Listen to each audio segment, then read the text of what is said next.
ክርስቲያን ሁኑ የሚል እውቅና አለው ወይ ሃይማኖታችሁ ነው የምልህ። መልካም እሺ፣ ክርስቲያን ማለት ምንድን ነው ስልሽ እኮ አታውቂውም። ሳታውቂው ደግሞ ጥያቄው ራሱ ስህተት ነው ማለት ነው። አዳምጪሽ፣ አሁን በደንብ አዳምጪ። ክርስቲያን ማለት አዳምጪሽ፣ ክርስቲያን ማለት የክርስቶስ ተከታይ ማለት ነው። የክርስቶስ ተከታይ ማለት ነው።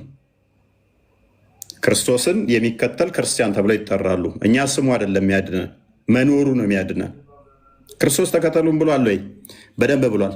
ማቴዎስ ወንጌል ምዕራፍ 10 ቁጥር 37 ጀምረሽ ስታነቢው እንዲከተሉት አዟል። ስለዚህ ክርስቶስ ተከታይ፣ በክርስቶስ የሚያምን ክርስቲያን ተብሎ ይጠራል። እኛ የሚያድነን ክርስቲያን መባልሽና ለመባልሽ ሳይሆን ትክክልም የክርስቶስ ተከታይ ነሽ ወይ ነው። የክርስቶስ ተከታይ ነኝ ስላልሽ ሳይሆን የሚያድንሽ መሆንሽ ነው የሚያድንሽ። ሐዋርያት ሥራ ምዕራፍ 11 ቁጥር 26 ላይ ክርስቲያን ተብለዋል። እንዲሁም ቅዱስ ጴጥሮስ የክርስቲያን ግብር በግልጽ ጽፎታል፣ አስቀምጦታል። ስለዚህ ክርስቲያን የሚለው ስሙ ሳይሆን እኛ የሚያድነን መሆኑ ነው የሚያድነን። መሆኑ ከሆነ ደግሞ ምንድነው? እሱ የክርስቶስ ተከታይ ማለት ነው። ክርስቲያን ማለት ተከተሉ ብሎናል በሚገባ ማ ክርስቶስ። ክርስቶስ ማን ነው? በስጋ የተገለጠ አምላክ ነው። ሮሜ ምዕራፍ 9 ቁጥር 5 ላይ አባቶች ለእነሱ ናቸውና ከእነርሱም ክርስቶስ በስጋ መጣ። በስጋ የተገለጠው እርሱ ተከተሉኝ ስላለ እንከተለዋለን። እርሱን ተከተልን ደግሞ እርሱ ምንድን ነው? እውነት፣ ሕይወት፣ መንገድ ነው። ዮሐንስ ወንጌል ምዕራፍ 14 ቁጥር 6 ላይ እኔ እውነት፣ ሕይወት፣ መንገድ ነኝ ብሏል። እርሱ ምንድን ነው? እውነት ነው፣ መንገድ ነው፣ ሕይወት ነው። ይህንን መንገድ ይህን እውነት አውቀን ከተከተልነው ደግሞ ትንሣኤ ያለን በሚገባ ዮሐንስ ወንጌል ምዕራፍ 11 ቁጥር 25 ላይ የሚያምንብኝ ቢሞት እንኳን ሕያው ይሆናል፣ ሕያው የሆነ ለዘላለም አይሞትም። ስለዚህ ይሄን አምኖ እርሱ መከተል የዘላለም ሕይወት ይሰጣል። ሙሐመድን አምነሽ የዘላለም ሕይወት የለሽም። አላህን አምነሽ የዘላለም ሕይወት የለሽም።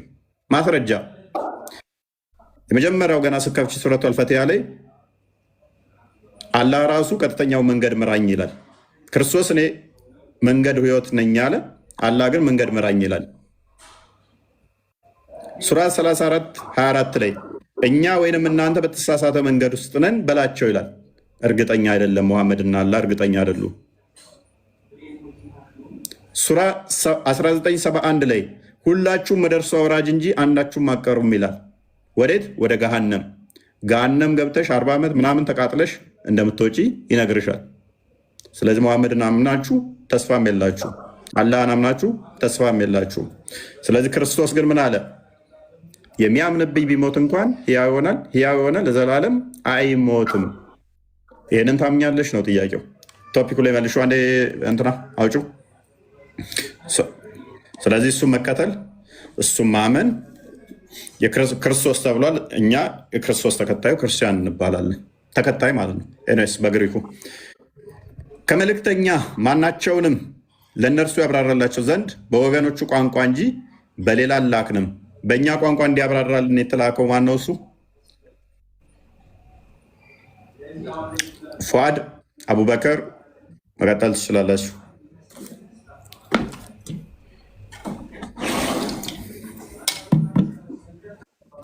ይሰማል? ትሰማለህ? አንተ ፉአድና አቡበከር ፉአድና አቡበከር አልሰማም። አንተ በልያ ማወሩትን አስወርጃቸው። በቃ ሶፊያም አለች።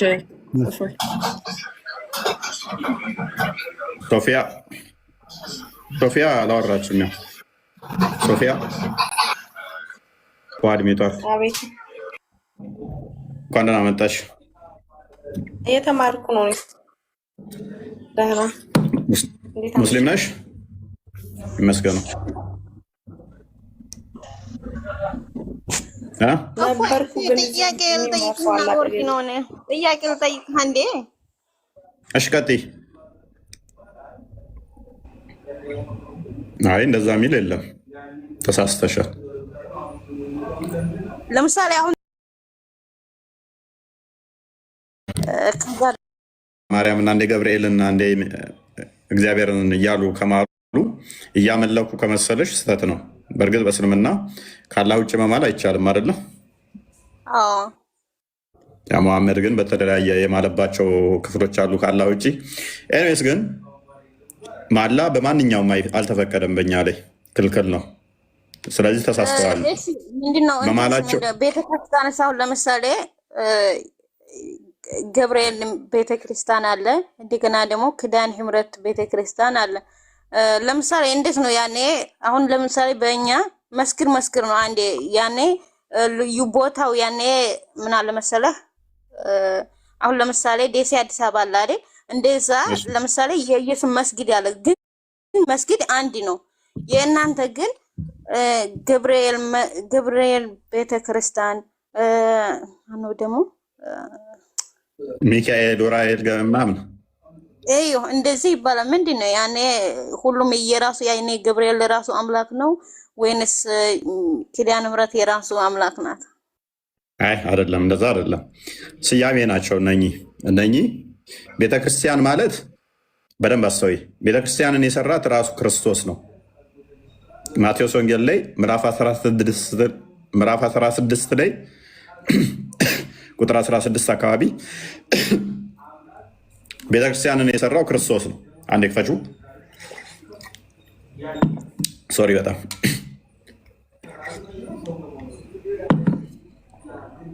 ቤተክርስቲያንን የሰራት ሎክ ቤተክርስቲያን ብለሽ ስለጀመርሽ ቤተክርስቲያን ማለት በራሱ የክርስቲያኖች ቤት፣ እሷን ደግሞ የሰራው ማነው? ክርስቶስ ነው። ማርያም ብትይ ገብርኤል ብትይ ከዛ በኋላ ቤተክርስቲያን ብለሽ ትጨምሪያለሽ። በደንብ አስተውይ። ማርያም፣ ገብርኤል ቤተክርስቲያን፣ ሩፋኤል ቤተክርስቲያን፣ ጊዮርጊስ ቤተክርስቲያን፣ የሁሉንም ስም ከጠራሽ በኋላ ቤተክርስቲያን የሚል ትቀጥያለሽ። ስለዚህ ቤተክርስቲያኒቱን የሰራት ደግሞ ማን ነው? ክርስቶስ ነው። የሁሉም ላይ ቤተክርስቲያን የሚል ስም አለ። እኔ እምላችኋለሁ፣ አንተ ጴጥሮስ ነህ፣ በዚህችም አለት ላይ ቤተክርስቲያኔን እሰራለሁ፣ የገሃነም ደጆች አይችሏትም አለው። ክርስቶስ ጴጥሮስን ጠየቀው፣ ማን ይሉታል የሰውን ልጅ ብሎ ጠየቃቸው። አንዳንዶቹ ከነቢያት አንዱ፣ አንዳንዶቹ ኤርሚያስ፣ አንዳንዶቹ ኤልያስ ነህ ይሉሃል አሉት። እናንተስ ማን ትሉኛላችሁ አላቸው። አንተ ይኸው የእግዚአብሔር ልጅ ነህ ብሎ መለሰለት ጴጥሮስ። አንተ ይህንን ያልከው ብፁዕ ነህ፣ የሰማዩ አባቴ እንጂ ስጋና እንትን አልገለጸልህም አለው። ተዛስ በዚህም መሰረት እኔም እልሃለሁ አንተ ጴጥሮስ ነህ፣ በዚህችም ማለት ላይ ቤተክርስቲያኔን እሰራለሁ፣ የገሃነም ደጆች አይችሏትም አለው። ስለዚህ አንዴ አልመለስኩልሽም። ስለዚህ የገሃነም ደጆች ማይችሏት ቤተክርስቲያንን እንደሚሰራ ከነገረም በኋላ በደንብ አስተዊ። አሁን ገብርኤል ኡራኤል የሚሉት ታዲያ እንዴት መጡ? ለምን እንደዛ ተብለው ተሰየሙ? ገብርኤል ብቻ ብሎ አይቆምም። ቤተክርስቲያን የሚል አለ። ትንቢተ ኢሳያስ ምዕራፍ 56 ላይ ቁጥር 6 ላይ አንዴ ክፈችልኝ። ቤተክርስቲያን ከተባለ አይምን ስማቸው ከመጣ በኋላ ቤተክርስቲያን የሚል አለ። ቤተክርስቲያኒቱ የማነች? የክርስቶስ ነች። ቤተክርስቲያን የክርስቶስ ነች። እኛ ክርስቲያኖች የተባልነው በክርስቶስ ምንሰበሰብባት ነች። ታዲያ እዚች ውስጥ ሌሎች ቅዱሳን ስሞች ለምን ተጠቀሱ ከሆነ አስቀድሞ በትንቢት ላይ እንደዚህ ተብሎ ተናግሯል። ከሌላም ሕዝብ ወደ እግዚአብሔር የተመረጡ ባሪዎችን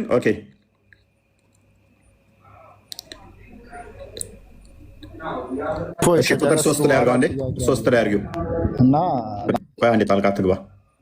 እሺ ቆይ አንድ አዳምጪኝ ፕሊዝ። ኦኬ እንደዚህ ይላል። ወደ እግዚአብሔር የተጠጋ ወደ ምጻተኛው በእውነት እግዚአብሔር ከህዝቡ ይለየኛል አይበል። በደንብ አስቢ።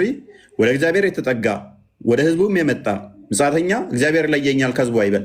ድሃ፣ አፍታም፣ ንጉስ፣ ባለጸጋ፣ የቀን ሰራተኛ፣ ቋሚ ሰራተኛ የሚባል የለም። በቤተክርስቲያን ውስጥ አንድ ህዝብ ነን።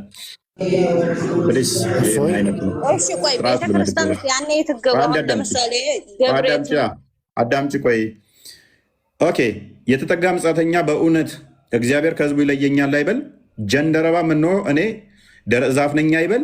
ህግና እግዚአብሔር ለጀንደረባም እንዲህ ይላል፣ ሰንበቴን በሚጠብቁ ደስ የሚያሰኘኝንም ነገር ሰንበቱን ለሚጠብቁ ደስ የሚያሰኘኝንም ነገር ቢመርጡ በቃል ኪዳኔም ጸንተው ቢኖሩ በቤቴና በቅጥሬ ውስጥ ከወንዶችና ከሴቶች ልጆች ይልቅ የሚበልጥ ስም የሚጠራ ቦታን እሰጣቸዋለሁ፣ የማይጠፋ የዘላለም ስምንም እሰጣቸዋለሁ ይላል። በጣም ለማንበብ ያስቸግራልን ትንሽ ካሜራሽ። ኤኒዌይስ ስለዚህ ቤተክርስቲያኑ የክርስቶስ ነች። በዛ በቤተክርስቲያን ውስጥ ደግሞ የማይጠፋ ስም ተሰጣቸው፣ መታሰቢያ ማለት ነው። ማርያም፣ ገብርኤል፣ ራኤል ምናምን እነኚህ ስሞች ቤተክርስቲያኑ የሚጠሩበት ይሆናል ማለት ነው። ለቅዱሳኑም እንዲጠሩበት አስቀድሞ ትንቢት ተነግሮ ነበረ።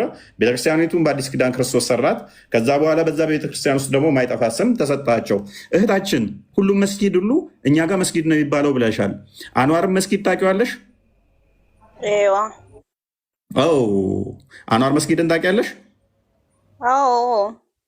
አንዋር አላህ ነው እንዴ? የእኛ እኮ የቦታ ልዩነት ያንተ እኮ ቤተክርስቲያን አለ አይደል? ገብርኤል ድረስልኝ።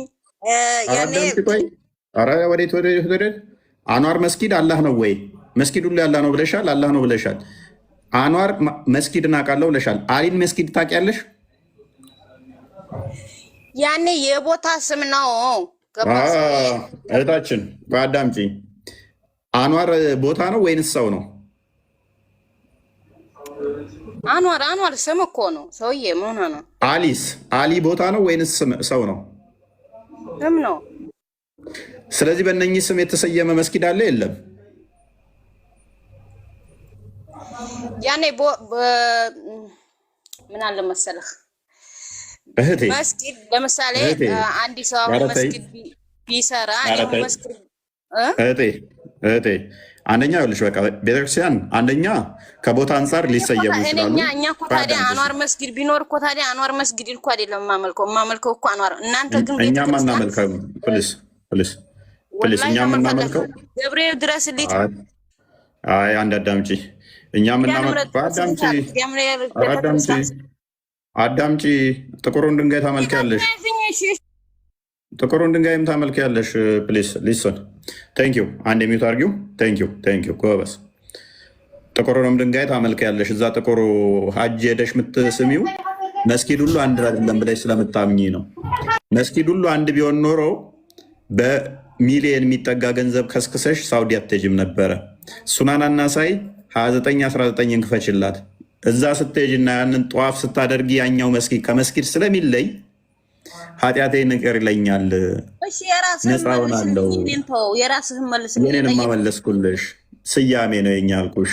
እናንተ ጋር የተሰየመ እንደዚህ እንዳለ ስነግርሽ ግን መቋቋም አልቻልሽም። ፕሊዝ አዳምጪ። እችን አዲስ እንዴት እናንብብልሽ? አንዴ አንብቢያት ቤላ። አንዴ ቢታርክ። እሺ ኦ አብዱራህማን ይላል። አብዱራህማን ዋይ ዱ አይ ኦንሊ ሲ ዩ ታቺንግ ዲስ ቱ ኮርነር። አብዱራህማን ሆይ ለምንድነው ሁል ጊዜ እነዚህ ሁለት ጠርዞች ስትነካ የማይ? ሂ ሰይድ አይ ሄር ዘ መሰንጀር ኦፍ አላህ ሳይዝ ታቺንግ ዘም ሬዝ ሲን። የአላህ መልክተኛ እንዲህ ሲሉ ሰማሁ፣ እነዚህ ሁለት ድንጋዮች መንካት ኃጢአትን ይቅር ያስብላል ወይም ደግሞ ይሰርዛል። ኤንድ አይ ሄርድ ሂም ሴይንግ ሁኤቨር ሰርኩሌትድ 7 ታይም ኢትስ ላይክ ፍሪንግ ኤ ስሌቭ። ይህንን ደግሞ 7 ጊዜ የሚዞሩ ደግሞ ልክ ባሪያን ነፃ እንደማድረግ ነው፣ ወይም ነፃ ይሆናል እንደማለት ነው። ጎበዝ። ጥቁር ድንጋይ ያለ እናንተ ጋር መስጊዳችሁ ውስጥ እህቴ? ይሄ እኮ ተጀነት የወረደ ድንጋይ እኮ ነው። ካባን ነው አንተ ጥቁር የምትለው አይደለ?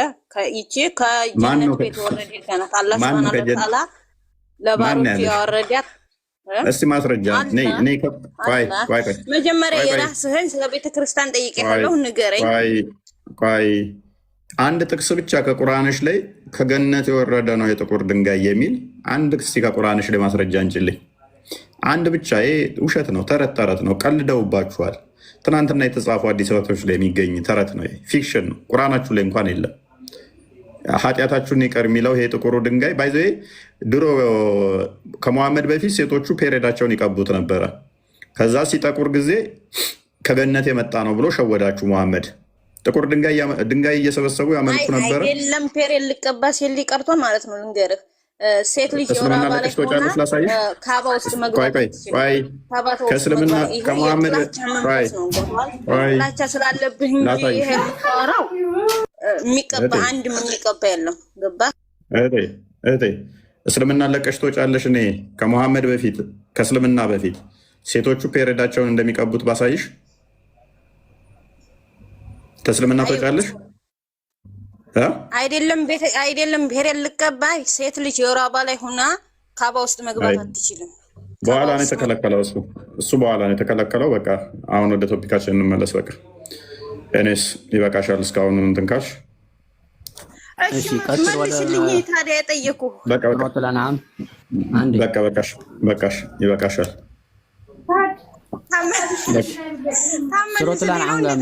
በቃሽ ኦኬ። ፉአድ እንኳን ደህና መጣህ። አንዴ ተረጋጋ። ኦኬ ችን ክፍል እስኪ አንብባት። ከመልእክተኛውም ማንኛውም ለእነርሱ ያብራራላቸው ዘንድ በወገኖች ቋንቋ እንጂ በሌላ አላክንም። አላህም የሚሻውን ያጠማል፣ የሚሻውም ያቀናል። እርሱም አሸናፊና ጥበበኛ ነው። እና ከዚህ ምን ፈለክ? መልእክተኛው በምን ቋንቋ እንዲያስረዳቸው ፈልገህ ነበር ለወገኖቹ? ኦኬ ማናቸውንም አላክንም ይላል አይደለ? አዎ ልክ ነው። ኦኬ ለእኛ ማን የተላከው? ለማን? ለእኛ የተላከ ማን ነው? በቋንቋችን በወገናችን ቋንቋ ለእኛስ ለኢትዮጵያውያን ለኢትዮጵያውያን የተላከ በቋንቋ ሰሃቦች አሉ። ኦኬ ማስረጃ። ስለዚህ እነሱ መልእክተኛ ናቸው? አይደለም መልእክተኛ ናቸው ወይ? እስልምና ነው ይዞ የመጣው ማለት ተሰጥቶት ነው የመጣው። ሰማኝ፣ እኔ ስለ መልእክተኛ ነው ያወራው፣ ስለ ሰሃባ አይደለም ያወራው እኮ። መልእክተኛ መሐመድ ነው አልኩ። አሁን እሺ ወገኖች እኔ ጠየቁ። ስለዚህ ፉአድ ስለዚህ የጠየቁ እኔ መልእክተኛ ለኢትዮጵያ የተላከ ነው የጠየቁ። ለኢትዮጵያ የተላከ መልእክተኛ አለ ለእናንተ እኮ እየጠየቁ ነው። ማስረጃ እኮ እኛ ለዓለም የተላከልን መሐመድ ቁርአንን እኮ ነው እያልኩ ያለው። በደንብ አዳም። ክፍሉን አላወቀውም። አትቸኩል። ክፍሉ እንዲህ ነው የሚለው ከመልእክተኛ ማናቸውንም፣ በደንብ አስተውል። ከመልእክተኛ ማናቸውንም ለእነርሱ ያብራራላቸው ዘንድ በወገኖቹ ቋንቋ እንጂ በሌላ አላክንም ነው የሚለው አይደለ? አዎ። እና በምን ይላክላቸው? በምንድን ነው የፈለከው አንተ? እኮ ነው ጎበዝ። ስለዚህ ለእኛ የተላከ ማን ነው ያልኩህ እኔ። በወገኖችን ቋንቋ ለእኛማ መሐመድ የተላከልን መልእክተኛ። እሱን መጀመሪያ ታምንበታለህ። እሱ መሐመድ ለዓረብ እንደተላከ ታምንበታለህ አንተ በቁርአኑ መሰረት። ቁርአኑማ ለአረቦቹ ነው እንጂ የተላከው ለእኛ አልተላከም። እሱን እኮ እያልኩ ነው። ከጌታ እንደተላከ መሐመድ ለዓረቦች ታምንበታለህ ማለት ነው። አላምንም። እንደዛማ ጌታ የሚባል ራሱ ለፈጠረው መሐመድ ለአረቦቹ ተልክ ያለው ብሏል። ለአረቦቹ መጽሐፍ ይዤ መጥቻለሁ ብሏል። ልክ ደምሳሽ ለምሳሌ አንተ ነው እያልኩ ያለው ለአንተ የተላከ ጊዜ። ተረጋጋ። ደምሳሽ ለኢትዮጵያ የተላኩ ነኝ እንዳለው ሁሉ ለኢትዮጵያ ብቸኛው ጥቁር ነብይ ነኝ እንዳለው ሁሉ ለአረቦቹም እኔ ብቸኛ ነብይ ነኝ ለመሀይሞቹ አለ። መጽሐፍ ላልመጣልን ለመሀይሞቹ እኔ ነብይ ነኝ። ለሌሎቹ ለሁሉም ተልኮ ነበር። ስለዚህ እናንተ ደግሞ መሀይም ነበራችሁ፣ መጽሐፍት አልመጣላችሁም፣ መልእክተኛም አልደረሳችሁም። እኔ ነኝ የተላኩት ለመሀይሞቹ አለ። እኛ ደግሞ የእውቀት ባለቤቶች ነን። ከመሀይሞቹ ውስጥ ስለማንመደብ ለእኛ አይሆንም እሱ። ጋይድ ፏድ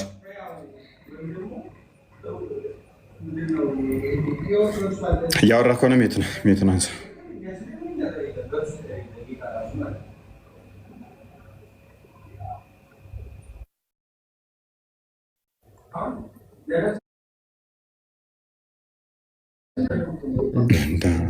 ፏድ ሰማ ወይ? ቀጥል። ኦኬ ምን አልከኝ? እሺ አንተ የእውቀት ባለቤት ለራስህ ነው? ለራስህ ነው የእውቀት ባለቤት የምትለው? ለራሴ ሳይሆን መሐመድ እናንተ ናቸው እውቀት ባለቤት ስላለን ማለት ነው። ወይስ አንተም ያካትታል? እንደዛ ስልክ እኮ እኔንም ያካትታል። የእውቀት ባለቤቶች ብሎናል መሐመድም አላህም አንተ እንደምታምነው ማለት ነው። የእውቀት ባለቤቶች እኛ እንደምንባል አስቀምጧል። ስለዚህ የእውቀት ባለቤቶቹ እኛ ነን። ስለዚህ መሐመድ ደግሞ የተላከው ለመሀይማኖቹ እውቀት ለሌላቸው ነው። እነሱም ደግሞ ለአረቦቹ አስቀድሞ መጽሐፍ ላልመጣላቸው መጽሐፍ ያልመጣላቸው ምክንያቱ መሐመድ ስላልተላከ ነው አይደል እኮ አስቀድሞ መጽሐፍ አልተሰጣቸውም። ለሌሎቹ ደግሞ በወገኖቻቸው ቋንቋ ተልኮላቸዋል ማለት ነው። ለሌሎቹ ስለዚህ ለእስራኤላውያን ተላከ፣ ለግብፃውያን ተላከ። እንደዛ መሐመድ ግን ለግብፅ የተላከው ማን ነው? ለግብፃውያን የተላከው ማን ነው? ዮሴፍ ነው። ኦኬ ምንድን ነበር መጽሐፉ? መጽሐፍ አልተሰጠውም። ኦኬ እና ዋህይ ወርድለት ነበር፣ በተአምር ያሳይ ነበር ማለት ነው። እስቲ ማስረጃ ለግብፅ የተላከው አንተ ነህ የሚል ማስረጃ አለ ቁርአን ላይ? ዮሴፍ ለግብፅ ነው የተላከው? ማስረጃ እስኪ እኔን ማስረጃ ይጠይቀኛል እንደ ራሱ ክሌም አድርጎ ክሌም ያደረከው እኮ አንተ ነህ። ሲጀመር አንተ ራስህ አምነክበታል። ያመንክበት ነገር ወደ ጥያቄ አትምጣ። እኔ አላመንኩም። ያላመንኩትን አምነህበታል አትበለኝ። ለምን አምናለሁ? ማስረጃ ስጠይቅ ማስረጃ ትጠይቀኛለህ መልሰህ አንተ ካወራህ በኋላ እኮ እውነቱ ስለማታምን ነው እያወቅህ እንትን ስለምትል ስህተት ነው እያልኩ እኮ ነው። ዮሴፍ አሁን በገዛ ቋንቋቸው ከራሳቸው ጎሳ የሆነ መሆኑን በዛውም ደግሞ ገና እንሄድበታለን። ምክንያቱም ማናቸውም ለነርሱ ያብራራላቸው ዘንድ በወገኖቹ ቋንቋ እንጂ በሌላ አላክንም ስለሚል እኮ እንዳይኩዱ እኮ ነው። ለምንድን ነው እንደዛ የሚለው እኮ ማስረጃ ታመጣላችሁ ነው እኮ ማስረጃ። ለኢትዮጵያ ለምሳሌ ማን ነው ብዬህ ነበረ። እሺ አንተ እሺ፣ በምንድን ነው እግዚአብሔር የተቀበልከው? ለኢትዮጵያ ተላካለ። እኔ አስጠንቃቂና እውነተኛ የሆነ መጽሐፍ ተልኮልኛል እንደ ፉአድ። መልካም። እኛ ይኸውልህ እንደናንተ አናምንም። ለሁሉም እንደዚህ በቋንቋቸው ተልኳል ብለን እኛ አላልንም። ስላላልን እኛን አይመለከተንም ማለት ነው ጥያቄው። የእናንተ እንደዛ ስላለን እናንተንማ ሲጀመር ምን መሰለህ፣ በፖለቲካ የመጣ የኒቅያ ስብሰባ ታውቀዋለህ? ቱርክ ላይ የተደረገው በ325 ዓመተ ምህረት አካባቢ። እሺ እሱን ታውቀዋለህ? ካታውቀውም አላውቀውም። እስኪ ንገረኝ። ማን ነበር ኒቅያ? ስለዚህ የሃይማኖትህ አመጣጥ አታውቀውም ማለት ነው። እንደዛ ምንድን ነበረ? ምን ነበረ? በኢየሱስ ጉዳይ ስብሰባ ተደርጎ ነበረ በኒቃያ። እሺ ከዛስ? ቆስጣንጢኖስ። ከዛ ኢየሱስ 300 ዓመት ምናምን በኋላ የተደረገ ስብሰባ ነበር። በደንብ ታውቃለህ። አሁን አዳምጥ ፉአድ። ስለዚህ ምላሹን ትችለዋለህ ማለት ነው። ኦኬ 300 ምናምን 18 እንትን ሊቃውንት ተሰበሰቡ። ኦኬ እንትን አሉ። እሺ ሰዋት ምን ይሁን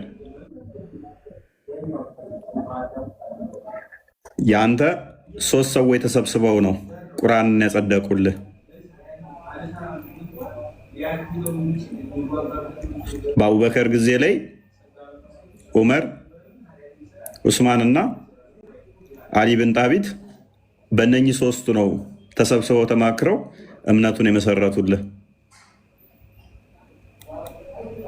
እነኚህ የመሰረቱትን ደግሞ ዑስማን መልሶ ምን አደረገው?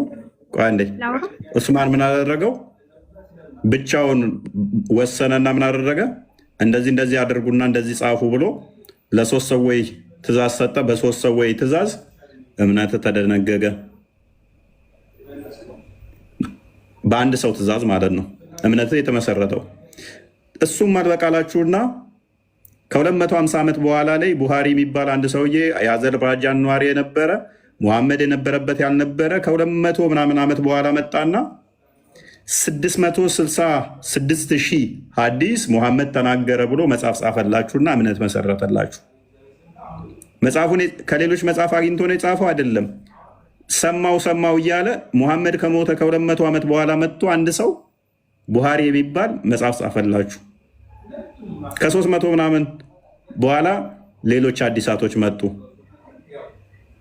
እንዴት ነው የጻፉት? ሰማን ብለው ማለት ነው። ከ200 ዓመት በኋላ ቁጭ ብዬ እኔ አሁን ስለ አፄ ምኒልክ ጽፋለሁኝ። ምጽፈው ግን ከመጽሐፍ ሳይሆን ከመጽሐፍ ላይ ሶርስ አጣቅሼ ሳይሆን አበበ የሚባል ነገረኝ እያልኩ ማለት ነው። አሉባልታ ነው እምነት ፉአድ። ቼን ኦፍ ናሬሽን ማለት እስናድ ማለት ከከሌ ዘገበው ማለት ሰማ ማለት ነው። ተረት ማለት ነው። ይሁን እሺ። ይህንንም ተቀብለን ስንመጣ አልበቃለና ትናንትና እዛ እኔና እናቴና አባቴ የነበሩበት እድሜ ላይ እናቴና አባቴ ጥሩ ፍቅረኛ በነበሩበት እድሜ ላይ የነበረው ሼክ እንትና አልባኒ መጣና እነኛን ሁሉ መረጃዎች እነኛን ሁሉ ያጸደቋቸውን ከዘመኑ ጋር ማይሄዱትን ዳኢፍ አላቸው፣ ውድቅ አደረጋቸው። አሪፍ የመሰሉትን ደግሞ ሳኺ አላቸው። መቼ? በ1931 አካባቢ መሰለኝ የሞተው which means የዛሬ 70-80 ዓመት አካባቢ ማለት ነው። ነብዩ ከሞተ ከ1400 ዓመት ምናምን በኋላ ማለት ነው የመጣ ምንድነው ሰው ለጥየቃ መሰለኝ። ስለዚህ እምነት በማን ላይ ተመሰረታውን ደግሞ ማለት ነው አብዴት ሲሆን በአልባኒ ላይ ማለት ነው። ይሄንኛው አሪፍ ነው ይሄንኛው ስህተት ነው እያልክ እምነትን እንደዚህ ሪሼፕ አደረግከው ማለት ነው። ስለዚህ አትገራረም፣ አትደሳሰት፣ አትገራረም። እምነትን ሪሼፕ አድርገው ቅርጽ የሰጡ ከዛ በኋላ ከአዳምጥ ሪሼፕ አድርገው የሰጡ እነማን ናቸው? እነኚህ ናቸው። በቁርአን ውስጥ ስለ ቁርአን ምንም የሚታወቅ የለም። ጸሐፊዎቹ የሚታወቁት ነገር የለም። ተውሂድ ምን እንደሆነ አይታወቅም። ተውሂድ የሚባል ቃል አንተ የምታመልከው አምላክህ ቁርአን ውስጥ የለም። ተውሂድ በሶስት ይከፈላል። ቁርአኑ ሽታውም የለም። ባይብል ያለ አላለኝም። አዳምጥ። ተውሂድ በሶስት ይከፈላል፣ ሽታውም የለም። ስለዚህ እምነት ተረት ላይ ነው። አሁን ፓራፍሬዝ አርጊው አንዴ ቤላ ቶፒኩ መለስ አርጊው። ዋን አላህ እንኳን ደህና መጣሽ። እሺ እንኳን ደህና መልካም። እሺ መጀመሪያ ላይ እኔ ጥያቄ ቅድም ስትል የነበረ ነው ሱረቱል በቀራ ላይ አላህ አንዳች ነገር ማድረግ እንደማይችል ጠቅሷል ብለሃል፣ ማስረጃ። ሁለተኛ ነብዩ መሐመድ ሰለላሁ ዐለይሂ ወሰለም በአላህ በስተቀር በአላህ ሌላ ሲምሉ ነበር ብለሃል፣ ማስረጃ። ክፍሉ ላይ ቀጥይ፣ ቅድሚያ ቀጥል። ማስረጃ መጀመሪያ ማስረጃ አምጥ። እንደዚህ ሌሎቹ ላይ እንደምትጫወተው እየዋሸክ ላሳልፈህ አልችልም። ነብይሽን መስየሽ ነው አይደለም? ነብይሽን ስላልሆንክ አሁን ክፍሉ ላይ ቀጥይ፣ ቅድሚያ። አልሐምዱሊላህ እሳቸውንም ልትመስል አትችልም። እሳቸውን መሳይ ማንም አልመስልም። ቀጥል። ማስረጃ አምጣና እውነት ነው አትጩይ። ክፍሉ ላይ ቀጥይ። ያው ታነቢያለሽ። ሱረቱል በቀራ ላይ አለ ብለሃል አላህ ማድረግ እንደማይችል። ለበቀራ ላይ ነው ያላወራውም። በደንብ አዳምጪ። በመጀመሪያ ጆሮሽ ማይሰራ ከሆነ አዝናለው። ጆሮሽን አሰሪው በደንብ ወይም ዩቱብ ላይ ግቢና ተመልሰሽ ሱረቱ በቀራ ላይ እንደዚህ እያወራሁበት ክፍል ስለሌለ ማለት ነው። እኔ ዩቱብ አይደለም አዳምጪ። ተመልሰሽ ዩቱብ ላይ አዳምጪው። ሱረቱ በቀራ ላይ ጠቀስኩትም የለም። ኦኬ ፏድ ታወራለህ እዚህ ክፍል ላይ እባክህ ልታወሪ ትችላለህ። ምን የምታውቂው ነገር የለም ማለት ነው። ጩኸት ላይ ነሽ አሁን ያለሽ ሰውና እኔ ጋር አውራ። ገባህ? ከስሩ ማውራት አይደለም እኮ ማስረጃ ላይ ነው እኛ ያለን። ነው ስማ፣ አሁን ታነባለህ ወይንስ ትወርዳለህ? አንተ አነበብኩት እኔ የታለው ችግሩ የታየ ችግሩ የት ላይ ነው እኮ አልኩ። አነበብኩት እኮ። ኦኬ ስለዚህ ለእኛ የተላከው ማን ነው ብያልኩ እኮ ሙሐመድ ነው አለ ዓለም። አንተ ዓለም ውስጥ አይደል? ለዓለም ተልኳል ተባልክ። በቋንቋ ነው የተላከው። በወገኖቼ ቋንቋ ነው። የኔ ቋንቋ ነው አረብኛ።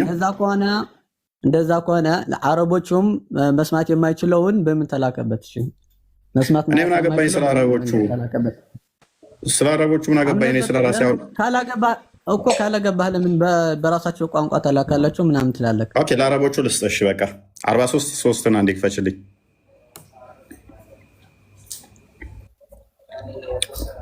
የኔን ስጠኝ። በቃ ይኸው ለአንተ ለአረቦቹ ሰጠሁ። ገላጭ በሆነ መጽሐፍ እንምላለን ታውቁ ዘንድ አረብኛ ቁርአንን አደረግ ነው። ያው መልሳው የኛ የአረቦቹ በምን ተላከ ብለሃል? አረብኛ ነው። የእኛን ንገረኝ እኮ። ገላጭ ነው ቋንቋው አረብኛ ነው ለነሱ።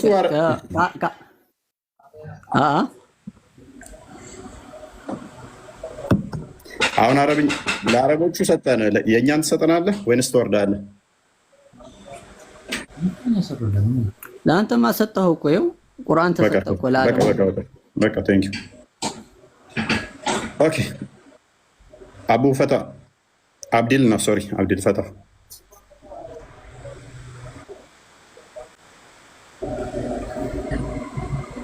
አብዱል ፈታ አለ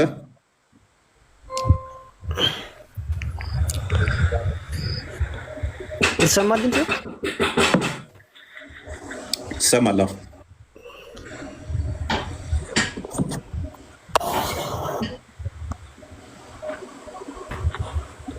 ቀጥል።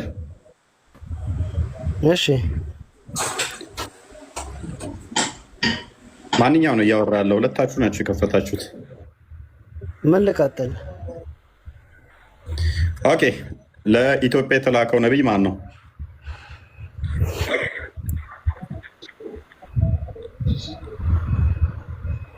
ለኢትዮጵያ የተላከ ነቢይ አለ የሚል ነገር አምጣልኝ። ኦኬ። ሱራ 14 ነው እንዲያንበበው አንብብልኛ። አንብበው አንተ ራስህ። ለኢትዮጵያ የተላከ ነቢይ አለ ከተባለ ማን ነው ብለህ ጠይቀኝ። አንብበው አንተ ራስህ። ጠያቂ ማን ነው? አንተ ነህ እኮ። አንብበው። ማንበብ አትችልም?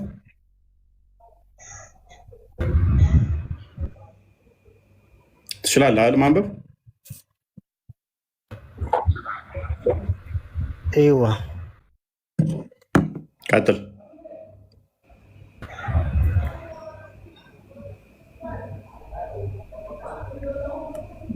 ቀጥላ እሰማለሁ አይደል? እኔ ሚት አይደለህም አብዱል። ቀጥል። ኦኬ። አቡ መርዋን ቀጥልሽ ከስሩ። አቡ መርዋን ይሰማል? ይሰማል። ቀጥል። ሲጀመር ሃይማኖት የመጣው ከየት ነው? ለሁላችንም መጀመሪያ ኢትዮጵያ ላይ ሃይማኖት የመጣው ከየት ነው? የትም ይምጣ ከመጣ አይደለም።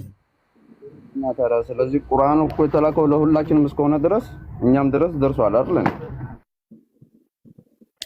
ኖ እኔ ለማን ደረሰ እንዴት ነው ምናምን የሚለው ሳይሆን ይህን ክፍል ፈስረው ነው ያልኩህ።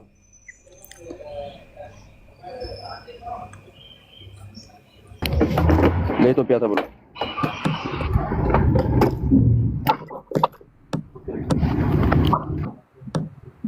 ቀጥል።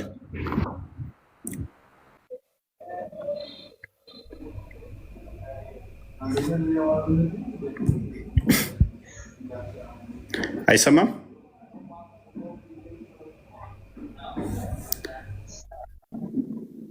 እሺ ለእሱ አይሰማው መሰለኝ። ከመልእክተኛው ማንኛውንም ከእነርሱ ያበራላቸው ዘንድ ወገኖቻቸው ቋንቋ እንጂ በሌላ አላከም። አላህም የሚሻውን ያጠማል፣ የሚሻውንም ያቀናል። እርሱም አሸናፊ ጥበበኛ ነው የሚል ከፍ አድርጊ እስኪ ካላለቀ ስማ ፋዘር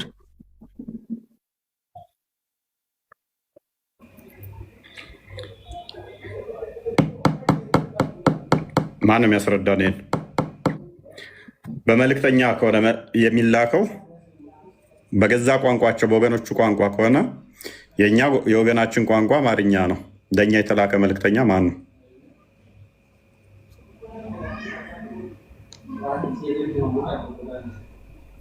ለኛ የተላከልን መልእክተኛ ማን ነው? እሱ ጀሚል ገብቷል። ጀሚል ካስረዳ። ጀሚል እንኳን ደህና መጣህ።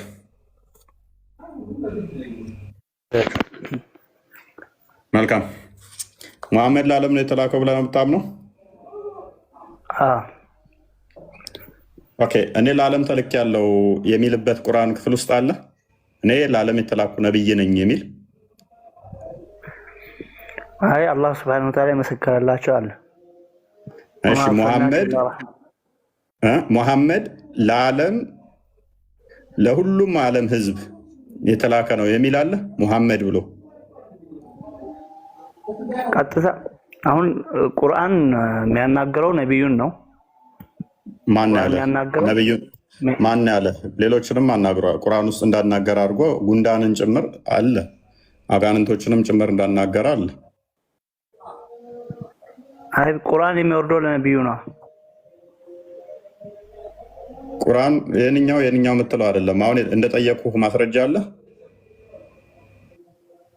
ሚላለ ለነብዩ ቁርአን የሚወርደው ለማን ነው ሚላለ የለም። እሺ ምንድነው እሱ? ቀጥል። እሺ ሙሐመድ ለአረብና በመካ ዙሪያ ላሉት ተልኳል አይደለ? አዎ ተልኳል። ኦኬ በመካና በዙሪያ ላሉት በአረብኛ ለዓለም ነው። ወማ አርሰልናከ ኢላ ረሕመተን ሊልዓለሚን ይላል። ለዓለማቶች እዝነት አድርገን እንጂ አላክንህም ይላል ቁርአን። ታዲያ ምንድነው እሱ እዝነቱ? ለዓለማት እዝነት በምን አገናኘው? ዓለም የሚለው አንጻራዊነት ነው የገባው እዛ ጋር። አንደኛ ዓለም የሚለው ለዓለም ያላቸው እዛ ጋር ዘሆል ህዝብን ዩኒቨርስ እንደዚህ እንትን የሚያካትት ሳይሆን በመካ ዙሪያ ያሉ ህዝቦችን የሚመለከት ነው። ዓለምማ ካልክ ሱራ 2:47 ላይ ለምሳሌ እስራኤል ልጆች በዓለም ላይ የበላይ ናችሁ ብሏል። በዓለም ሰዎች ላይ የበላይ ናችሁ ብሏል። ስለዚህ በዓለም የሚለው ቃል ለሙሐመድ እንደዋለው ዓለም የሚለው ቃል ለእስራኤሎችም ስለዋለ ስለዚህ በሙሐመድ ላይም የእስራኤል ሰዎች የበላይ ናቸው ማለት ነው። የእስራኤል ሰዎች በጊዜያቸው ማን ያለ? አንድ ጥቅስ እስቲ፣ አንድ ጥቅስ። በጊዜያችሁ ነው፣ በጊዜያችሁ ብቻ ነው የበላይ የምትሉት። ምክንያቱም የእስራኤል ሰዎች አሁንም አሉ። ይህን የሚያመላክተው ነቢያችን ዓለይሂ ሰላቱ ወሰላም ይኸው የአሁኑ ቁርአን ነው። የለም። ምክንያቱም በደንብ አሰብ። የአሁኑን ቁርአን መጣሁልህ። የለም አትበል እንጂ የአላህ ቃል ማንም ለዋጭ የላትም። ስለዚህ አትለወጥም። ስለዚህ የበላይ ናቸው። ማን? የእስራኤል ሰዎች በዓለማት ላይ የበላይ ናቸው ተብሏል። በሁሉም ላይ የበላይ ከሆኑ ዓለም የምትለው ቃል አንጻራዊ ትሆናለች ማለት ነው። አይ ለሙሐመድ ሲሆን ዓለም ሲባል ሁሉንም ነው። እስራኤላዊ ሲሆን ደግሞ እንቀይረው። ኖ አይሰራም። ለሙሐመድ ሲሆን ምክንያቱም ለመሰለም አይሰራም። ለምን እንደማይሰራ ታውቃለህ ጀሚል? የኢሳን ተከታዮች እስከ ቅያማ ቀን ድረስ የበላይ አድርጋቸዋለሁ ስለሚል እስራኤላውያን ስለሆኑ እነሱ ደግሞ እስከ ቅያማ ቀን ድረስ ከተባለ እስቲል አሁንም ይቀጥል ነው ምንነታቸው፣ የበላይነታቸው። ስለዚህ በሙሐመድ ላይ የበላይ ናቸው ማለት ነው። የበላይ ናቸው። ማንኛውም አንተ ብቻ ነው የምታወራው። ሁለቱንም አስረድተውናል። ነቢያችን ዓለይሂ ሰላቱ ሰላም የዓለም ነቢይ መሆናቸውን ኪታብ በመጻፍ ወደ ዓለም ንጉሶች ኪታብ እየጻፉ በመላክ አስተምረውናል፣ አሳይተውናል የዓለም ነቢይ መሆናቸውን ማለት ነው። እስቲ ማስረጃ አንድ ከ114ቱ ምዕራፍ ውስጥ መጽሐፍ ጽፈው ለዓለም አስተምረዋል የሚል አንድ ጥቅስ ብቻ ስጠኝ። ሲረቱን ነቢይ የሚል እንትን ክፈትና ሲረቱል ነቢይ ማን የጻፈው? ምን አልክ? ማን የጻፈው? ሲረቱል ነቢይ የሚል አልከኝ። ሲረቱን ነቢይ የሚል መጽሐፍ አለ። እሱን ገብተህ ቁርአን ነው ሐዲስ ነው ምንድን ነው? ማን የጻፈው? ከሰሃቦች ተውጣቶ እዛ ላይ የተቀመጠ ነው። አውጣተው እንደዚህ ብለን እምነታችንን እንታደግ ብለው የጻፉት ነው። ከሐዲስ ማለት ነው። ሰሃቦች ከሰሃቦች ተውጣቶ የነቢዩ ታሪክ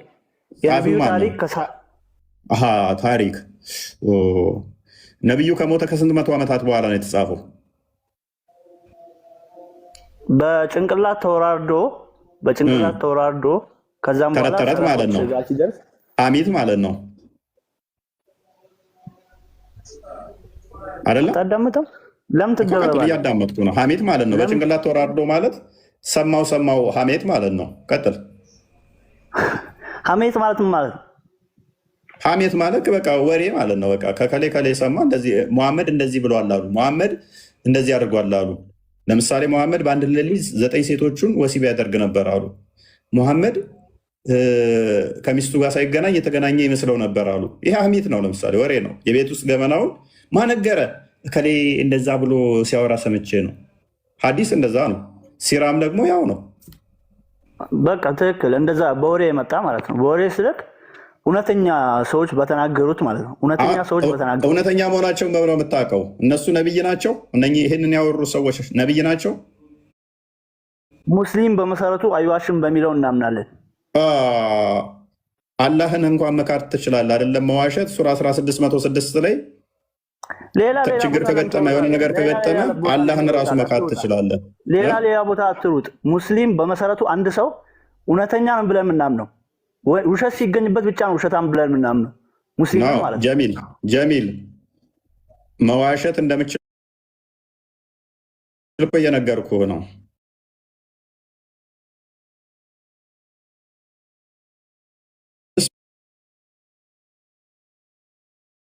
106 ላይ መከራ ከገጠመ ችግር ከገጠመ የሚዋሻል መዋሸትም ተፈቅዶልሃል። ደግሞ በሶስት ነገሮች ደግሞ መዋሸት ተፈቅዶልሃል። ሚስትህን ማታለል፣ በጦርነት ላይ መዋሸት፣ ሰዎች ጣሉ ለማስታረቅ ብለህ ውሸትንም ከፋፍለህ መዋሸት ተፈቅዶልሃል። ሱራ 3 28 ላይ አዳምጥ። ሱራ 3 28 ሱራ 5 51 ላይ ተፍሲራቶችህ ኢብን ከሲር ምንን አስቀምጦልሃል? ለሰዎች ሙስሊሞችን ተቂያ ማድረግ ክርስቲያኖችን ተቂያ ማድረግ እንድትችል ፈቅዶልሃል። ተቂያ ማለት ቅዱስ ውሸት ማለት ነው።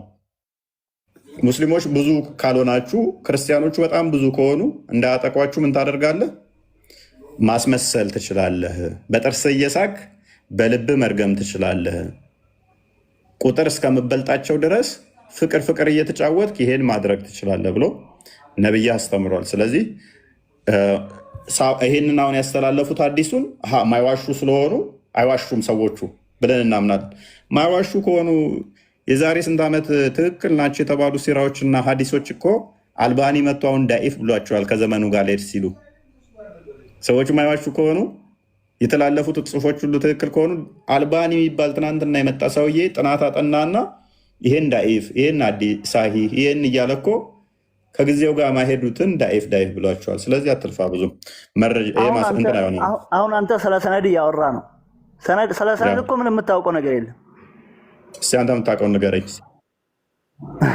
አሁን ለምሳሌ አንተ ስለ ሰነድ ማታውቀው ነገር ዝም ብለህ በማታውቀው ነገር የገባ ነው። አሁን ለምሳሌ አንድ ሐዲስ ضعيف ሊባል ወይንም መውዱዕ ሊባል ወይንም ደግሞ ወደ ሐሰን ደረጃ ሊወረድ ምንድን ነው መስፈርቱ? ጎበዝ እነኚህ መስፈርቶች አላህ ያውቃቸዋል። እኔ የጠየኩህን መልሳ አንተ ታውቃለህ። ንጽጽር አቆማለሁ ና ስለ ሰነድና ስለ ዳኢፍ መውዱ ፋሂህ የሚባሉት ነገር አላህ ያውቃል በቁርአን ውስጥ አስቀምጧል ካልክ እኔ ንጽጽር አቆማለሁ። አላህ ማያውቅ ከሆነ ደግሞ አላህ ምን ብሏል? ሱራ 1689 ላይ ቁርአኑ ግልጽና የተብራራ አንድም ነገር እንዳላስቀረ ሱራ 6 114 ላይ ሱራ 12 111 ላይ ግልጽና የተብራራ አንድም ነገር ሳያስቀር ሁሉን እንደገለጸ ተናግሯል። ስለ መረጃዎች እንኳን አላህ አቅም ዳኢፍ ሳሂህ ግሬዶችን እንኳን ዋና የእስልምና አሁን የምትመሩበት ፒላር ብላችሁ ያዛችሁባቸውን ግሬድ የሰጠችሁባቸውን እነሱን እንኳን አያውቅም አላህ ማለት ነው። ያውቃል አያውቅም አላህ ያውቃል። አንድ ማስረጃ ብቻ ስጠኝ። አላህ ሱብሓነሁ ወተዓላ ምን ይላል? አንድ ማስረጃ ብቻ ጥቀስ። ወኢን ጃአኩም ፋሲቁን ቢነበኢን ፈተበየኑ ይላል። ክፈተው። የሆነ ውሸታም የሆነ ሱራውን አላስታውሰውም፣ ከፍትልሃለሁ ካላመንከኝ። እሺ ፈስረው። እኔ አሁን የጠየኩ ቆይ እኔ የጠየኩ ምንድን ነው? መውዱ የሚባለው እንዲህ ነው፣ ዳኢፍ የሚባለው እንዲህ ነው፣ ሰሂህ የሚባለው እንዲህ ነው፣ ሐሰን የሚባለውን እንዲህ ነው የሚል አላህ ካወቀ ይኸው ጀሚል አንተ እያየህ ቲክቶኬን ዘግቼ ለዘላለም ቲክቶክ አልገባም። ለዘላለም ቲክቶክ አልገባም፣ አቆማለሁ። አላህ አያውቀውም። ቀጥል። አሁን አንድ ነገር በተለይ ቀጥታ ቃሉ ይምጣ አይባልም። ሰማህን? ቀጥታ አይባልም። እንደዚህ ካልክ በእናንተም ብዙ አይነት ቀጥታ ቃል ይመጣል። ለምሳሌ ኦልራይት፣ ችግር የለውም። ኦኬ፣ የእምነት መመሪያ መጽሐፍቶችን ግሬድ የሰጠበትን ና አዳምጥ። አላህ አያውቀውም። ሙሐመድ ያውቃቸዋል። አላህም ሙሐመድም ያውቃቸዋል። ከነሱ የወጣ አይደለም። ማስረጃ አንጣ ስልህ አታመጣም። ቀጥታ የለም ምናምን ትለኛለህ። ፕሊስ አዳምጥ። ማስረጃ የለህም። ሙሐመድም አያውቃቸውም፣ ሰሃቦቹም አያውቃቸውም። ሙሐመድና አላልኩም። በቃ ይበቃል። ሰሃቦቹ ማያውቋቸው መሐመድ ማያውቀውም ትናንትና የመጡ ናቸው። ይሄንኛው እስልምናን ስለሚያሰድብ እንዲያልን እናስወግድ። መሐመድ ያደረጋቸው ነገሮች አሳፋሪዎቹን እንቀንሳቸውና ዳኢፍ እንበላቸው። በየጊዜው አብዴት ያደርጋል እስልምና። እንደዛ ነው። ያንስ ፓራፍሬዝ አድርገው አንድ ፈጥረ እያወራለሁ። እኔ አሁን አውቃቸውም ብዬ ይበቃል። መረጃ እኮ ጠየቅኳት አመጣም። ስለዚህ ይበቃል።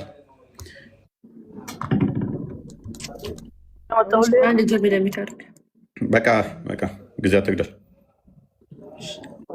እሺ ነው እንግዲህ ሱራ 14 ላይ ከመልእክተኛ ማንኛውም ለእነርሱ ያብራራላቸው ዘንድ በወገኖቹ ቋንቋ እንጂ በሌላ አላክንም ነው የዛሬ ርዕስ። እና ወደኛ የተላከው ማን ነው?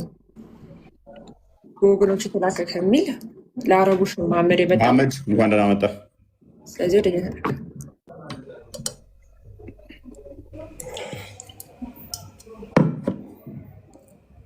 መሐመድ አልሐምዱሊላህ ደግመ ገብተሃል። እፎይ አላህ የወደደውን ያቀናል የወደደውን ያጠማል የሚለው ከምን አንጻር ነው? ዝም ብሎ ነው የሚያጠም ወይስ በምን ምክንያት? ምክንያቱም ሱራ 7:179 ላይ አብዛኞቹን ለገሃነም ስለፈጠረ የግዴታ ገሃነም የሚገቡት ደግሞ መጥመም አለባቸው። ስለዚህ እነሱን ገሃነም ለመክተት ማጥመም ግዴታው ስለሆነ፣ ምክንያቱም ኢብሊስን ራሱ ያሳሳተው ራሱ ስለሆነ ማለት ነው። ኢብሊስን አሳሳተው ገሃነም ከተተው።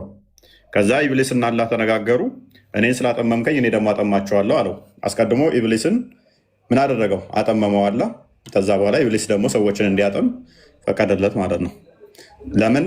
ሱራ 79 ላይ አብዛኞቹን ለገሃነም ስለፈጠራቸው ማለት ነው። እንደዚህ ያልክበትን የዋሸ ነው ታመጣልኛለህ? አብዛኞችን ለጀሃነም ፈጥሮ የሚለው 79ን ክፈችለት። ክፈት አዳምጥ። ግን አንተ ያልከው አብዛኞችን ነው ያልከው። በኋላ እንዳትቀይር እቺን ቃልህን ጭቅጭቃ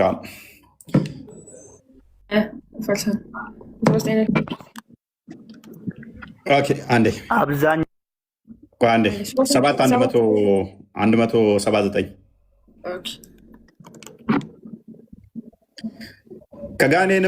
ከጋኔንም ከሰዎችም ብዙዎችን ለገሃነም በእርግጥ ፈጠርን። አላህ ለምንድን ነው የፈጠራቸው? ለገሃነም ነው የፈጠራቸው። ምን ሊያደርጉ? ገሃነም ውስጥ እንዲዋኙበት። ገሃነም ውስጥ እንዲዋኙ መልሹ። ብዙዎችን ነው ወይስ ብዙዎችን ነው የሚለው? ብዙዎችን ነው አብዛኞችን ነው የሚለው? ብዙዎችን ነው አብዛኞችን ነው? ብዙዎችን ብለው በቃ ብዙዎችን ነው እንጂ አብዛኞችን አይልምሽ። ምንድነው ልዩነቱ? ዝም ብላ አትቅጠፍ። ምንድነው ልዩነቱ? ልዩነት የለውም። ብዙና አብዛኛ ልዩነት የለውም። ምንድነው ልዩነቱ? የለውም ልዩነት። ምንድነው ልዩነቱ? ግልጽ እኮ ነው ልዩነቱ። አማርኛ የሚያውቁ ሰው ሁሉ ያውቀዋል። ብዙና አብዛኛው በጣም ትልቅ። በቃ ስለዚህ ስለ አጥማሚነት ነው የጠየቀችን። ከጋኔንም ከሰዎችም ባይዞ አብዛኞቹን ሳይሆን ሁሉንም ገሃነም ይከታችኋል። ሶሪ መርዶ ስነግር ጀሚል አብዛኞቹን ብቻ አብዛኞቹ የሚለው ነው የከበደ አይደለ? ሁሉንም ብልም እንኳን ስህተት አይደለም። ምክንያቱም ገሃነም ገብተህ ተቃጥለ ስለምትወጣ ማለት ነው። ተቃጥለ ስለምወጣ ፓኒክ አታደርግ። ሱራ 1971 አንብብ። ገሃነም ገብተህ ምወጣ ስለሆነ ገሃነም ገብተህ ለመቃጠል አትቸኩል። በደንብ አስተውሉ።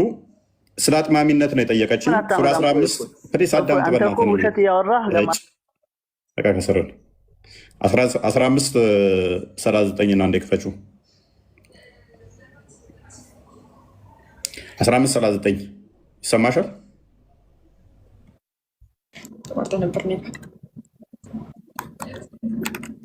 ኢብሊስን ራሱ ያጠመመው እሱ ነው፣ ያሳሳተው። ኢብሊስ ሴጣን ነው፣ መልአክ አይደለም። ከጂኒ ጎሳ ነው። ነገር ግን አሳሳተውና ገሃነም ከተተው። እንትን ይለዋል። ሎክ ኢብሊስ አለ፣ ጌታ ሆይ እኔን በማጥመምህ ይሆንብኝ፣ ለእነርሱ በምድር ላይ ኃጢአትን እሸልማቸዋለሁ፣ ሁሉንም አጠማቸዋለሁ። ኢብሊስ ነው ለአላህ የሚለው። ኢብሊስ ነው ለአላህ የሚለው። ምን አለው? በደንብ አስተውሉ። አንዴ ዝቅ አድርጊው። ኢብሊስ አላህን ምን አለው? ጌታዬ ሆይ አንተ እኔን አጥመሃል፣ እኔ ደግሞ ሰዎችን አጠማለሁ ሲል አልተከራከረም። አላጠመምኩም አንድም ቦታ አላለም። አንተ እኔን አሳስተሃል፣ እኔ ደግሞ ሰዎችን አሳስታለሁ አለው። እንዴት ነው ያሳሳተው? ሱራ 18:50 ነው ይክፈችልኝ። ኢብሊስ የጂኒ ጎሳ ነው፣ መልአክ አይደለም። መላእክቶችን ስገዱ አላቸው። አላህ ኢብሊስ አልታዘዘም። ከዛ እንዴት አልሰገድክም ብሎ ኢብሊስን ማለት ነው። ለመላእክትም ስገዱ ባለ ጊዜ አሳንሹ። ለመላእክትም ስገዱ፣ ለመላእክትም ለአደም ስገዱ ባልናቸው ጊዜ የሆነውን አስታውስ። ወዲያውኑ ሰገዱ፣ ኢብሊስ ብቻ ሲቀር። ስገዱ የተባሉት እነማን ናቸው? መላእክቶች። ለመላእክ ስገዱ ባለ ጊዜ የሆነው ወዲያውኑ አስታውስ። ሁሉም ሰገዱ መላእክቶች። ማን ሲቀር? ኢብሊስ። ኢብሊስ ብቻ ሲቀር ከጋኔን ጎሳ ነበረ። ኢብሊስ አልታዘዘም። ጋኔን ከሆነ መልአክ ስላልሆነ ስገዱ የተባሉት መላእክቶች ናቸው። ከዛ አጭበረበረውና ለምን አልሰገድክም ብሎ ገሃነም ትገባታለህ። ለምንድነው ስገዱ የተባሉት? ሱራ 2:33 አንዴ ክፈችልኝ።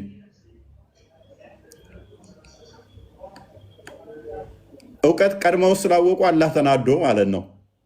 በአዳም አስበለጣቸውና እነሱ ሲያውቁ አላህ ተበሳጨ። ዝቅ አድርጊው። 32 አድርጊው አንዴ። 31 አድርጊው አንዴ። ሉክ አደምን ስሞችን ሁሉ 30 አድርጊው አንዴ። ሙሐመድ ወይ ጌታዬ መልእክተኛ፣ እኔ በምድር ላይ ምትክን አድራጊ ነኝ ባለ ጊዜ የሆነውን አስታውስ አለ። እኛ ከማመስገን ጋር መላእክቶች መጡና ምን አሉት?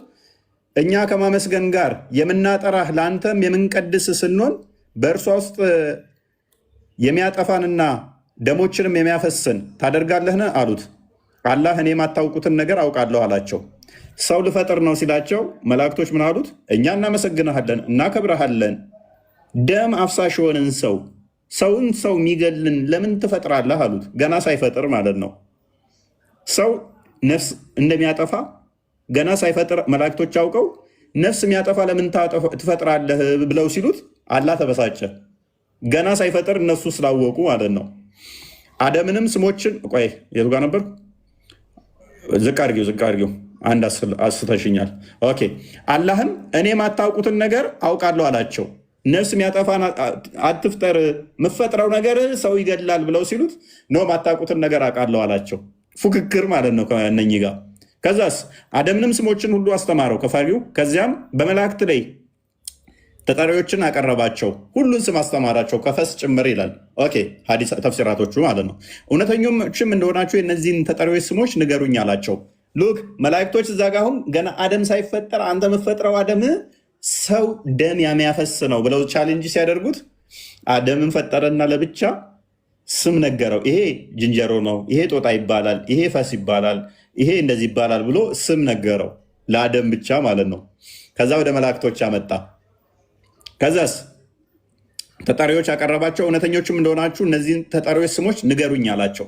ከዛ ፉክክር አደምን አመጣ፣ እንስሳቶቹን አመጣና እስቲ እናንተ ቅድም እኔ የምፈጥረው ወደፊት ደም ያፈሳል ብላችኋል፣ እስቲ እውነተኞች ከሆናችሁ የእነኝን ስም ንገሩኝ አላቸው። ከዛ እነሱ እንደዚህ ያሉት ይላል፣ ጥራት ይገባ ካስተማርከን በቀር ለእኛ እውቀት የለንም። አንተ አዋቂው ጥበበኛ አንተ ብቻ ነህ አሉት። አሁን ተኮረ፣ በቃ ደስ አለው። ቦስ ሙድ አንዴ ይነበብ፣ ቁርአን እየተነበበ ያለው ከፍ አድርጊው አንዴ። አደም ሆይ አሁን እነኚህ መላእክቶቹ ስላላወቁ አደም ሆይ ስሞቻቸውን ንገራቸው አለው። ምን በላቸው? ስሞቻቸውን ንገራቸው። ስሞቻቸውን በነገራቸውም ጊዜ እኔ የሰማያትንና የምድርን ሩቁን ሚስጥር አውቃለሁ፣ የምትገልጹትንና የምትሰውሩትን የምትደብቁትን ነገር የምትደብቁትንም የነበራችሁትን አውቃለሁ አላልኳችሁም አላቸው። ተከተለ ነው መሐመድ እንትኖች መሰሎች እነዚህ ያሉት ኤኖስ።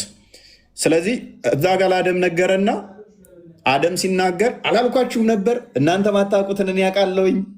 ይኸው አደም ተናገረ ስሞቻቸውን አለ። ከዛስ መላእክቶችን ለመላእክትም ለአደም ስገዱ አላቸው። ከዛ አያችሁ እሱ ይበልጣችኋል። ምን አይነት ጅልነት ነው? ከፍ አድርጌው ትንሽ ፕሌስ ሚዩት አድርጋ። ለመላእክትም ለአደም ሚዩት አድርጋ። አንተ አትጨማለቅ። ለመላእክትም ለአደም ምን አይነት ስርዓት አልበኞች ናቸው ወጌታ። ለመላእክትም ለአደም ስገዱ ባልን ጊዜ አስታውስ፣ ሁሉም ወዲያውኑ ሰገዱ፣ ኢብሊስ ብቻ ሲቀር። ስገድ የተባለው አሁን ማን ነው? መላእክቶች። ኢብሊስ አልታዘዘም። ካድ የሆነ ኮራም ይላል። ስለዚህ ኢብሊስ ምን አለ? 15:39 ላይ አጭበርብረኸኛል፣ አታለኸኛል፣ እኔ ተራዬን አታላችኋለሁ አለው። በስምምነት ይሰራሉ ማለት ነው። ኤኒዌይስ አቡበከር እንኳን ደህና መጣ። ሶፊያ ጥያቄሽ እንደዛ ይመስለኛል፣ አድሬስ የሆነ ይመስለኛል። አመሰግናለሁ። ከፈስ የሚል ነገር ጨምረሃል መሰል አይደል? ፈስን ጭምር ብያለሁ። አዎ ጠበሪን ይህንን ተፍሲሩን ስትመለከቺ ምንድን ነው ያስተማረው የሚለውን በእስልምና ትልቁ ሙፈሲር የሚባለው ኢማም ጠበሪ ምን ብሏል? ፈስ እንኳን ሳይቀር ሁሉንም አስተምሮታል አለ ብሎ ይላል። ሁሉንም ነገር ስሞች አስተምሮታል። ሙፈሲሮች አሏችሁ ታውቂያለሽ፣ ተናግሬያለሁ እዛው ላይ ከሰማችሁ ተፍሲሮቻችሁ ላይ ምንድን ነው ያስተማረው የሚለውን ፈስ እንኳን ሳይቀር እንዳስተማረው አስቀምጠዋል ብዬሻለሁ። ዛሲት ቤኒ እንኳን ደህና መጣ። አንድ ሄዱበት መጣሁ። እንኳን ደህና ቆየኝ። እሺ ሁላችሁንም ሰላም ብያለሁ። ቤላይ ሁላችሁንም። እሺ የገባችሁ ካላችሁ ቅድም የገባው ልጅ ሙስሊም አይዋሽም ያለው ልጅ እንደው የሚገርም ነገር ነው። እዛችሁ ጋር ለመናገር አንድ ነገር ብቻ ሙስሊሞች እንደሚዋሹ በሀዲሶቻቸው ማወቅ ይቻላል። ለምሳሌ ይሄ ሙስሊም ይዋሻል ብለው ያን ሀዲስ ዳይፍ ያደርጋሉ። ይሄ ሙስሊም ቀጣፊ ነው ብሎ ሞዱ ያደርጋሉ። እና ሙስሊሞች ይዋሻሉ። በአደባባይ ላይ አትዋሹ፣ እንደዚህ አይነት ነገር አትናገሩ። ለማንኛውም ወደ ርዕሳችን ስንመለስ፣ እሺ ማን ነው ቀድሞ የገባው? እኔ ስለገባው አላውቅም። ባኩ ነው ባኩስ ቤላይ ቀድሞ የገባውን እንትን በይ። እሺ ቡጡ ነው የሚለው እዚህ ከቢኒ አጠገብ ያለው እሱን የቀደመው ቡጡ ነው የሚለው ባኩ። እሺ መሰለኝ። እሺ ማይክን አንሳ እና ሱረቱ ኢብራሂም ላይ ያለው እሺ ይሰማል? አዎ እየሰማ ነው። ሱረቱ ኢብራሂም ላይ 14:4 ላይ አላህ እየሰማ አላህ በገዛ ወገኑ ነው እንጂ በሌላ ቋንቋ አንልክም ይላል። ስለዚህ ለኢትዮጵያ የተላከው ነቢይ ማን ነው? ሁሉም ሰው በገዛ ቋንቋ ነው ነቢይ የሚላክለት ስላለ ለኢትዮጵያ የተላከው ነቢይ ማን ነው? ወደ ኢትዮጵያ የተላከው ነቢይ ማን ነው?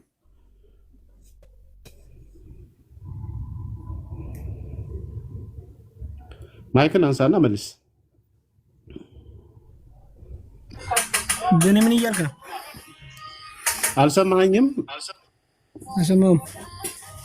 እሺ ስማ፣ እፉዬን መጠየቅ ጥያቄ አለ። አንድ ጥያቄ ቆይ ትጠይቀዋለህ፣ ችግር የለም። ርዕሱ ላይ ትንሽ ሂድበትና ትጠይቃለህ።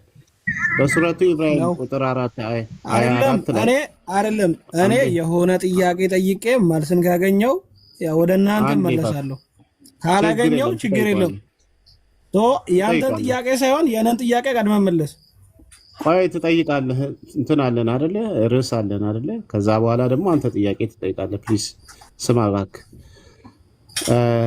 ለማንኛውም እችን ጥያቄ ቀላል ናት፣ ስማ። ወይም ደግሞ ይሄ የቁርአን ክፍል አይሰራም ተሳስቷል የምትሉም ከሆነ እንሰማችኋለን፣ ችግር የለም።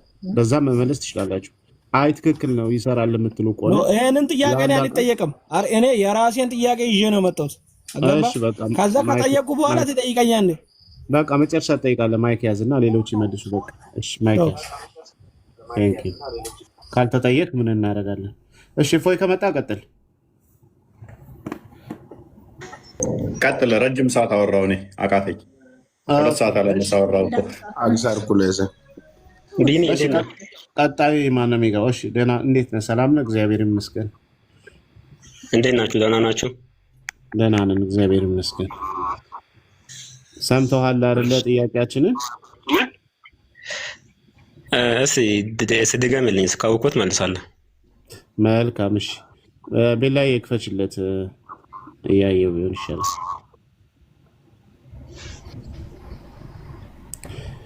እሺ ይሄን ክፍል አንብበው እስቲ። ሱረቱ ኢብራሂም ላይ ያለ ንባብ ነው። አንብበው እስቲ። ወማ አርሰልና አረብኛ ወደ ጎን አድርጊ ውስጥ እሺ፣ አረብኛ አድርጊለት ወደ ጎን አድርጊ። ወማ አርሰልና ሚን ረሱልን ኢላ ቢልሳን ቀውሚሂ ሊዩበይነ ለሁም ፈዩድልላሁ ማ የሻኡ ወየህዲ መን የሻኡ ወሁወል አዚዙል ሐኪም ይላል። መልእክተኛን አላክንም በወገኖቹ ቋንቋ ቢሆን እንጂ አላክንም። በወገኖቹ ቋንቋም ደግሞ የላክንበት ምክንያት ለወገኖቹ መልእክቱን በግልጽ እንዲያብራራለት በወገኖቹ ቋንቋ ነው የላክነው። ከዛ ውጪ አላክንም ይላል። አዎ ከዛ አላህ የሚሻውን ያጠማል የሚሻውን ደግሞ ያጠናል ይላል። እሺ ለማንኛውም ጥያቄያችን ነቢያት እንደዛ አይደለም የሚለው ፈዩድልላሁ ማየሻው ነው ማለት ፈዩድልላሁ ማየሻው። እሺ ቀጥል። ጥያቄ ምንድን ነው? ችግር የለም እሷ ጋር አይደለም አማርኛው ትርጉም ስላለ እሷ አያከራከርም። ለማንኛውም ጥያቄያችን ምን መሰለው ወንድማችን፣ እንግዲህ በዚህ ቁርአን መሰረት አላህ ወደ ሰዎች የሚልከው ነቢይ በወገናቸው ቋንቋ ነው። ወይም ለምሳሌ አማርኛ ተናጋሪ ከሆነ አማርኛ የሚናገር ነቢይ፣ እንግሊዘኛ ተናጋሪ ከሆነ ህዝብ ከሆነ እንግሊዘኛ የሚናገር ነብይ ነው። ይሄ እንደማያደርገው ለምንድን ነው? በደንብ መልእክቱን እንዲያብራራላቸው እንዲገባቸው ማለት ነው። በዚህ መሰረት እኛው ጥያቄያችን ለኢትዮጵያ የተላከው ነብይ ማን ነው? ወደ ኢትዮጵያ የተላከው ነብይ ማን ነው? እሺ ቴንክ ዩ። አንደኛ ነገር ይሄ ቁርአን በሚወርድበት ጊዜ ኢትዮጵያ የምትባል ሀገር አለች ወይ? አንደኛ ይሄ ነው። ሁለተኛ ደግሞ ቁርአን ምን ይላል መሰለ? ብዙ ነቢያቶችን ታሪካቸውን ተርኬልሃለሁ፣ ብዙ ነቢያቶችንም ደግሞ ታሪካቸውን አልተረኩልህም ይላል። አላህ ሱብሓነሁ ወተዓላ ቁርአን ውስጥ የነቢያቶችን ታሪክ ሙሉ አይደለም የሙሉ ነቢያቶችን ታሪክ አልዘረዘረም። የአብዛኛው ነቢያቶችን ማለት የአብዛኛው ነቢያቶችን ታሪክ አልዘረዘረም። የጥቂቶቹን ብቻ ነው የዘረዘረ። መዘርዘር አያስፈልግም። አንዴ አሁን ኢትዮጵያ የምትባል ሀገር ነበረች ወይ ላልከው፣ ምናልባት ከነብይ ጋር ትጣላለህ አይደለ? መሐመድ ከመካ ወደ መዲና ሲሰደድ እኮ ተከታዮቹን ወደ ሀበሻ ሀገር ወደ ኢትዮጵያ ሄዱ ነው ያለው። ኦኬ። ስለዚህ ኢትዮጵያ የምትባል ሀገር እንዳለች ይታወቃል። አሁን እዚህ ክርክር ውስጥ አትግባ። አሁን ጥያቄው